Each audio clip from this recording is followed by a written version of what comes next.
आज के लेक्चर में हम जो है स्क्रीन का तारफ़ सीखेंगे कि ये जो स्क्रीन है इसके हिस्सों के नाम क्या होते हैं। ये जो बाहर वाली स्क्रीन होती है इसको हम नाम देते हैं डेस्कटॉप स्क्रीन कहते हैं। ये वाले जो है इन्हें हम आइकन का नाम देते हैं। ये वाले आइकन होते हैं। नीचे वाली जो बार होती है इसको टास्क बार बोलते हैं, इसको स्टार्ट बटन कहते हैं, इसको टाइम बार बोलते हैं। और ये सारे के सारे आइकन हैं। और ये आइकन पड़े कहाँ पे हुए हैं? ये आइकन डेस्कटॉप स्क्रीन पे पड़े हुए हैं। ठीक है, अच्छा। और ये जो पॉइंटर स्क्रीन पे घूम रहा है इसको हम पॉइंटर भी कहते हैं, कर्सर भी कहते हैं, एरो भी कहते हैं। ये माउस की मूवमेंट को कंट्रोल करता है। माउस जैसे ही आप डाउन लेफ्ट राइट करते हैं ये माउस की मूवमेंट बताता है कि आप माउस को किधर को मूव कर रहे हैं। ठीक है, अच्छा। उसके बाद हम यहाँ पे ये वाले आइकन है, हम इन आइकन को उठा भी सकते हैं अपनी मर्जी से। जिधर आपका दिल करता है आप इन आइकन को अपनी मर्जी से इनको उठा सकते हैं। आप इनको उठा के जिधर आपका दिल करता है आप इनको अपनी मर्जी से पूरी स्क्रीन पे एडजस्ट भी कर सकते हैं। ठीक है, अच्छा। हम स्क्रीन पे राइट क्लिक करते हैं तो एक लिस्ट ओपन होती है जिसको बोलते हैं ड्रॉप डाउन लिस्ट बॉक्स बोलते हैं। ये जो लिस्ट ओपन हुई है इसको ड्रॉप डाउन लिस्ट बॉक्स बोलते हैं। ऐसी लिस्ट जो नीचे को ओपन होती है इसे ड्रॉप डाउन लिस्ट कहते हैं, और ऐसी लिस्ट जो ऊपर को ओपन होती है उसे बोलते हैं अप लिस्ट बॉक्स। ये वाला डाउन लिस्ट है और ये वाली अप लिस्ट बॉक्स है। ठीक है, अच्छा। अब उसके बाद आगे यहाँ पर आपको एक ऑप्शन नजर आएगी व्यू की। व्यू का मतलब होता है देखना, क्या देखना है, लार्ज मीडियम स्मॉल। ये लार्ज मीडियम स्मॉल क्या चीज़ होते हैं? इनका मतलब होता है लार्ज आइकन, मीडियम आइकन और स्मॉल आइकन। ये आइकन होते हैं लार्ज मीडियम और स्मॉल। ये जो बाहर आपको दिख रहे हैं ना इन्हें आइकन का नाम देते हैं। अगर हम लार्ज पे क्लिक करते हैं ना तो ये आपको आइकन लार्ज नजर आएंगे। अगर आप इनको करते हैं स्मॉल मीडियम तो ये मीडियम नजर आएंगे। स्मॉल करोगे तो ये आपको स्मॉल नजर आएंगे। ठीक है, अच्छा। हम इनको रखते हैं मीडियम में। ठीक है, अच्छा। अगर आपने इनको स्क्रीन पे रखना ही नहीं है तो आप इनको शो करके इनको हाइड भी कर सकते हैं। ठीक है, आप इनको स्क्रीन पे वापस लाना है तो आप इसको यहाँ पे वापस भी ला सकते हैं। ठीक है, अच्छा। उसके बाद हम यहाँ पे आ जाते हैं सोर्ट। सोर्ट का मतलब होता है तरतीब लगाना। आइकन को तरतीब लगानी आपने कैसे? आगे ये ऑप्शन ओपन होगी नेम साइज या फिर टाइप। नेम करोगे तो ये आइकन नेम के लिहाज से आ जाएंगे। अगर आप इनको करते हैं टाइप तो ये आइकन टाइप के लिहाज से आ जाएंगे। उसके बाद रिफ्रेश करते हैं। रिफ्रेश हम यहाँ से भी कर सकते हैं। और कंप्यूटर की ये जो फंक्शन कीज होती है F1 से F12 तक इनको फंक्शन कीज कहते हैं। इनमें से F5 जो है यहाँ से भी रिफ्रेश कर सकते हैं। और आप कीबोर्ड से भी जो है इसको F5 से जो है भी आप इसको कीबोर्ड से कर सकते हैं। यहाँ से अगर हम कीबोर्ड से करना चाहें तो ये रिफ्रेश, ये देखिए 1 2 3 4 5 6 7 8 10, जितनी देर में हमें यहाँ से 1 2 3 बार करना होता है उतनी देर में कीबोर्ड से 1 2 3 4 5 6 7 8। ठीक है, अच्छा। रिफ्रेश हम क्यों करते हैं? जितना ज़्यादा कंप्यूटर को हम रिफ्रेश करते हैं उतना ज़्यादा कंप्यूटर की स्पीड जो है वो तेज़ी से काम करती है। अच्छा, उसके बाद आगे आ जाते हैं न्यू पे। न्यू का मतलब होता है कि आपने यहाँ से कोई न्यू फाइलें लेने होती हैं। हम यहाँ पे फोल्डर पे क्लिक करते हैं तो ये फोल्डर जो है क्रिएट हो जाता है। फोल्डर हम कंप्यूटर के अंदर क्यों बनाते हैं? ताकि हम इसके अंदर अपना डाटा स्टोर कर सकें। फॉर एग्जांपल हमने माई कंप्यूटर के अंदर ये सारे फोल्डर बनाए हुए हैं और हमने इनके अंदर अपना डाटा जो है वो स्टोर किया हुआ है। ठीक है, अच्छा। अब यहाँ पे हमने फोल्डर बना लिया। अब हमने इसको खोलना। पहला तरीका राइट क्लिक करके भी आप इसे खोल सकते हैं।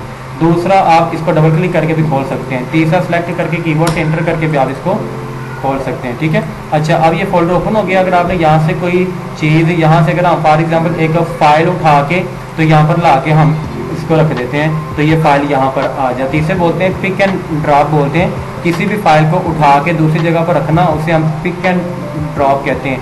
अगर हम इसको यहाँ से कट करके अगर हम यहाँ पे पेस्ट करते हैं तो ये कट पेस्ट हो जाता है, मतलब कि उस जगह से कट जाएगा दूसरी जगह पर जाके तो वो पेस्ट हो जाएगा। अगर आप इसकी फोटोकॉपी की तरह कॉपी करते हैं तो पेस्ट करते हैं तो एक कॉपी यहाँ भी रह जाती है और एक कॉपी यहाँ भी रह जाती है। कापियाँ दोनों जगह पर रह जाएंगी कट या मूव करने से एक जगह पर। ठीक है, अच्छा जी। हमने कट कॉपी पेस्ट करना सीख लिया कि ये कट कॉपी पेस्ट से क्या होता है। अच्छा, आपको कुछ फाइलें कंप्यूटर में ऐसी होती हैं जो हमारे किसी काम की नहीं होती, हम उनको डिलीट करना चाह रहे होते हैं। एक ऑप्शन आती है डिलीट की। हम जैसे इस पर डिलीट करते हैं तो कंप्यूटर पूछता है कि आर यू श्योर, आप श्योर हैं? ये स्पेलिंग श्योर के होते हैं SURE, कि आप श्योर हैं कि इस फाइल को डिलीट करना वाकई चाहते हैं तो ये रिसाइकल बिन के अंदर जा रही है। जो फाइल कंप्यूटर से डिलीट करेंगे वो रिसाइकल बिन के अंदर चली जाएगी। ये रिसाइकल बिन होता है कि जो फाइलें कंप्यूटर से डिलीट की हैं वो रिसाइकल बिन के अंदर चली जाएंगी। अगर हमने इसको किया यस तो ये फाइल जो है रिसाइकल बिन के अंदर आ गई है। हम इसको रिसाइकल बिन से रीस्टोर करते हैं तो ये फाइल वहाँ पर वापस चली जाएगी जहाँ से डिलीट हुई है। अगर हमने इसको यहाँ से किया डिलीट तो ये रिसाइकल बिन है कि sure want to recycle bin. अगर आपने रिसाइकल बिन से भी इसको डिलीट करना चाह रहे हैं तो ये कांटा लगा होता है कि ये फाइल आप परमानेंट जा रही है, ये फाइल परमानेंट जो है कंप्यूटर से डिलीट होगी, ये फाइल नहीं आनी। अगर आप कहीं भी जॉब कर रहे हैं तो वहाँ की ऑफिस की फाइल है, कंपनी की फाइलों को ध्यान से सोच समझ के डिलीट करना है तो वो रिसाइकल बिन में चली जाएंगी। अगर रिसाइकल बिन से भी डिलीट होगी तो बाद फिर वो वापस नहीं आनी। ठीक है, अच्छा जी, हमने आज के लेक्चर में फोल्डर बनाना सीखा, कॉपी पेस्ट करना सीखा और डिलीट करना सीखा। अब हम इसका नाम चेंज करते हैं कि आप इस पर कुछ भी नाम दे सकते हैं। पहला तरीका यहाँ से रीनेम से, और इसका दूसरा तरीका जो है वो कीबोर्ड के F2 से भी आप कुछ भी लिख के इंटर कर सकते हैं। और इसका तीसरा तरीका जो होता है प्रॉपर्टी में जाकर तो यहाँ से भी आप इसका कुछ भी लिख के ओके कर सकते हैं। मतलब कि फाइलें खोलने के भी 3 तरीके फोल्डर को, और इसके नाम चेंज करने के भी रीनेम में, कीबोर्ड से F2 से, और इसका तीसरा तरीका प्रॉपर्टी से भी। यहाँ से प्रॉपर्टी में क्या होता है, फाइल की लोकेशन होती है कि ये फाइल कहाँ पड़ी है, बाहर डेस्कटॉप पे, ये बाहर स्क्रीन को हम कहते हैं डेस्कटॉप, तो ये फोल्डर जो है कि कहाँ पड़ा, डेस्कटॉप पे। ये फाइल का साइज कितना है, 0, क्योंकि अभी हमने इसमें कुछ डाटा रखा ही नहीं, इस वजह से इसका साइज अभी 0 है। और ये फाइल क्रिएट आज बनी है 6 जून 2023 को 2 मिनट पहले। जो डेट एंड टाइम आपका कंप्यूटर पे होगा, ये तो कंप्यूटर पे भी 6 जून है तो यहाँ पर भी 6 जून है। जो आपकी डेट एंड टाइम कंप्यूटर पे होगी वही आपकी यहाँ पर भी शो होगी। ठीक है, अच्छा जी, प्रॉपर्टी का भी पता चल गया। अच्छा, अब हम इसकी शेप चेंज करना सीखेंगे। जैसे इसकी शेप कोई और है, इसकी भी कोई और है, इसकी भी कोई और है। अगर आपने भी इसकी शेप चेंज करनी तो आप कैसे करेंगे, राइट क्लिक करके आपने प्रॉपर्टी के अंदर आ जाना है, आपने कस्टमाइज में चले जाना है, चेंज आइकन में आ जाना है। चेंज आइकन में जाके ये सारे के सारे आइकन है, यहाँ से कोई भी आइकन लेके आप अप्लाई करते हैं तो इसकी शेप जो है वो चेंज हो जाएगी।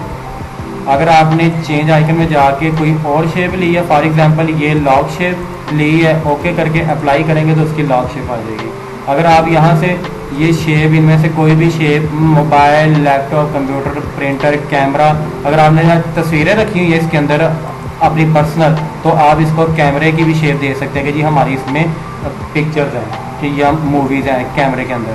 अच्छा, अगर आपने शेप लगानी ही नहीं है तो यहाँ से ये खाली शेप आपको दिखेगी, आपने खाली शेप को ओके कर देना तो ये खाली शेप आ जाएगी। ठीक है, हाँ, अगर आपने नेम भी हटाना है या चेंज करना है या नाम भी हटाना है तो रीनेम पे जाना है, एक दफ़ा आपने स्पेस का बटन दबा देना है, फिर आल्ट का बटन एक हाथ से दबाए रखना है और दूसरे हाथ से 255, एक हाथ से आल्ट दबाए रखना है और दूसरे हाथ से 255 यानी 255 दबा के फिर आल्ट छोड़ देना है और तो फिर इंटर कर देना है।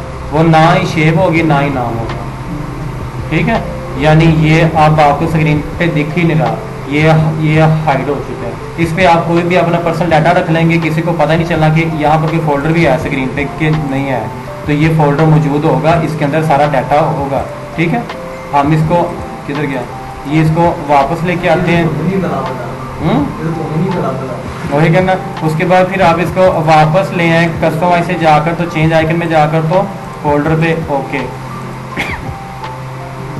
ठीक है, अच्छा, इसके अंदर भी आप जैसे कि हम लिख देते हैं जनवरी का फोल्डर है, उसके बाद हमने एक फोल्डर और बना दिया फरवरी का फोल्डर है। इसी तरह ये जनवरी का फोल्डर के अंदर आप इसी तरह से बना सकते हैं। इसके अंदर जो है जनवरी की फ़ाइल और उसके बाद इसमें फरवरी की फ़ाइल, उसके बाद इसी तरह फिर आगे मार्च की फ़ाइल, इसी तरह ये जो है ये मार्च की फ़ाइल है। और ये वाले जो है इनको आप नाम दे दें 2021 का फोल्डर, और ये वाला जो है वो 2022 का फोल्डर। आप किसी कंपनी में काम कर रहे हैं, कंपनी आपको कहती है कि जी आपने इसके 2021 में से फरवरी की फ़ाइल निकालें, तो आपको पता होना चाहिए कि 2022 में कह रहे हैं कि 2021 में कह रहे हैं। 21, 22, 23, 24, 25, 26 जो भी आपके सालाना कंपनी में काम कर रहे हैं, तो 2021 को खोला या फरवरी के अंदर खोलेंगे तो फाइलें पड़ी होंगी। ठीक है, अच्छा जी, हमने यहाँ पर एक फोल्डर बनाया है 2022 का, हम इसके अंदर कुछ डाटा रखने लगे हैं। फॉर एग्जांपल हम यहाँ से जो है हम कुछ इसमें डाटा रखते हैं, हम इसके अंदर अपनी कोई पर्सनल पिक्चर है, कोई फैमिली पिक्चर हैं या जो भी इसके अंदर पिक्चर है उनको राइट क्लिक करके आपने किया कॉपी, इस फोल्डर के अंदर आपने कर दिया इसको पेस्ट। जब आप यहाँ से खोलेंगे तो ये ओपन होंगी तस्वीरें, यहाँ से भी आप खोलेंगे तो ये ओपन हो रही हैं तस्वीरें।